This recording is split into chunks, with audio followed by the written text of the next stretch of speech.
არის თუ არა ქართული ოცნება ანტიამერიკული მთავრობა. ამერიკის შეერთებული შტატების სახელმწიფო მდივნის მარკო რუბიოს გუშინდელი განცხადება ქართული ოცნებისა და ოპოზიციის წარმომადგენლებმა განსხვავებულად გაიგეს. 21 მაისს კონგრესის წარმომადგენელთა პალატის საგარეო საქმეთა კომიტეტში მოსმენა შედგა, სადაც რუბიომ კომიტეტის წევრების კითხვებს უპასუხა. მოსმენაზე კითხვა კონგრესმენმა ჯო უილსონმაც დასვა, რომელმაც რუბიოს კითხა, თუ რის გაკეთებას აპირებდა სახელმწიფო დეპარტამენტი იმისათვის, რომ ანტიამერიკულ ქართულ ოცნებას ქართველი ხალხის სახელით ფასი გადაეხადა. პასუხად რუბიომ თქვა, რომ მსოფლიოს მნიშვნელოვან ნაწილში ანტიამერიკული მთავრობის ყოლა მათი ინტერესი არ არის და ისინი ამისთვის შესაბამის ზომებს მიიღებენ. ოპოზიციონერი პოლიტიკოსების შეფასებით რუბიოს ნათქვამი პირდაპირ ასახავს ქართული ოცნებისადმი შეერთებული შტატების დამოუკიდებლობას. ოპოზიციაში ამბობენ, რომ დამოუკიდებლობის მოპოვების შემდეგ ამერიკა საქართველოს უმნიშვნელოვანესი მხარდამჭერი იყო და ქვეყანა ყოველთვის ცდილობდა დასავლეთთან დაახლოებულიყო. მათი შეფასებით ოცნების მმართველობის პირობებში რეალობა რადიკალურად შეიცვალა და ახლა ქვეყნის კურსი ანტიამერიკულია.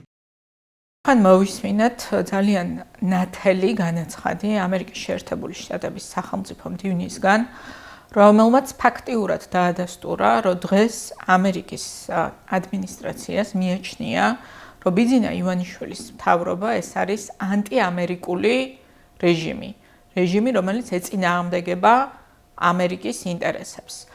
ეს არის ძალიან საგანგაშო, იმიტომ რომ საქართველოს მოქალაქეების დიდმა უმრავლესობამ, მათ შორის ქართული ოცნების მხარდამჭერებმაც იციან, რომ ჩვენი დამოუკიდებლობის მანძილზე ამერიკის შეერთებული შტატების მხარდაჭერა იყო გადამწყვეტი ამ სახელმწიფოსთვის და ჩვენ დღეს ამ მხარდაჭერას კარგავთ სწორედ იმიტომ, რომ ანტიამერიკული ხელისუფლება მართავს ქვეყანას. მარკო რუბიოს განცხადებით კიდევ ერთხელ გამოჩნდა, რომ დონალდ ტრამპის ადმინისტრაციისთვის და ამერიკის შეერთებული შტატებისთვის ცხადი არის, რომ ისინი არ აპირებენ მიატოვონ ქართული ხალხი ივანიშვილის რუსული აგენტურის პირისპირ და ძალიან მნიშვნელოვანია, რომ ხაზი გაიცვა უმნიშვნელოვანეს საკითხებს. ეს არის ის, რომ ჩვენ ვართ უმნიშვნელოვანეს რეგიონში, მსოფლიოსი, რომ ჩვენ ვართ ყურადღების მათ შორის ყურადღების არეალში ვართ, რა თქმა უნდა, ახალი ადმინისტრაციის, რომ ყავს ანტიამერიკული დე-ფაქტო მთავრობა და მათ შორის გავირკვა ის, რომ ივანიშვილის ეგრეთ წოდებული მთავრობა აუცილებლად გადაიხდის საფასურს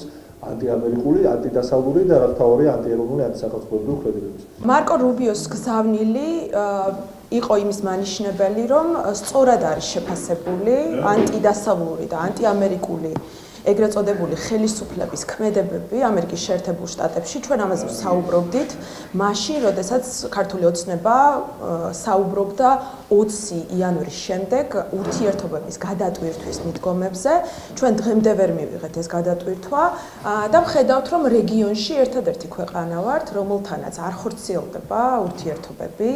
ამ ნაწილში სტრატეგიული ურთიერთობები ასევე შეჩერებულია, ძალიან მნიშვნელოვანი გზავნილი არის და მისი მხრიდან სწორად არის შეფასებული ის მდგომარეობა. განსხვავებულად ფიქრობენ ქართულ ოცნებაში. პარტიაში ჯო უილსონის კითხვას აკრიტიკებენ და მას პროვოკაციულს უწოდებენ. რაც შეეხება რუბიოს ნათქვამს, ოცნებაში ფიქრობენ, რომ სახელმწიფო მდივანმა ზოგადი აბსტრაქტული პასუხი გასცა და ის ქართულ ოცნებას არ ეხებოდა.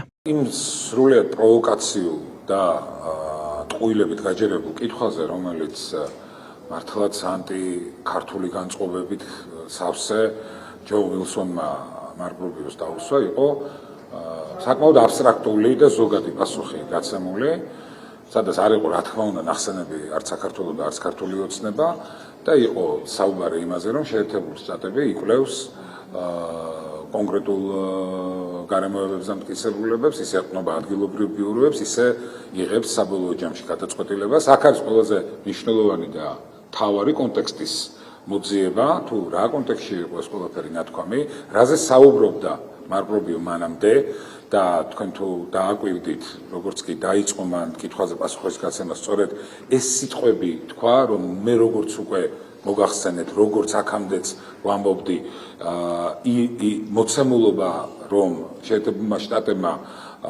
თავის შესაბამისი რეაგირება მოახდინოს იმ ხელისუფლებაზე, რომელიც არის ანტიამერიკული, ეს ბუნებრივია ნებისმიერი შეერთებული შტატების ხელისუფლების როგორც თანამედროვე ხელისუფლების პოლიტიკის ნაწილია. ქართული ოცნების ხელისუფლება ჯერ კიდევ ტრამპის გაპრეზიდენტებამდე იმედოვნებდა, რომ ბაიდენის ადმინისტრაციის შეცვლის შემდეგ ამერიკის შეერთებულ შტატებთან ურთიერთობები გადაიტვირთებოდა. მას შემდეგ, რაც ივანიშვილის პარტიის იმედი არ გამართლდა, ოცნების პრემიერმა ირაკლი კობახიძემ 13 მაისს ამერიკის შეერთებული შტატების პრეზიდენტ დონალდ ტრამპს და ვიცე-პრეზიდენტ ჯეი-დი ვანსს ღია წერილით მიმართა, რომელშიც უკმაყოფილებას გამოთქვამდა ახალი ადმინისტრაციის მხრიდან ეგრეთ წოდებული შემხედრი ნაბიჯების არარსებობის გამო. კობახიძემ მაშინ ტრამპს ეგრეთ წოდებულ დიპ სტეიტთან ბრძოლაში ძალისხმევაც დაუწუნა.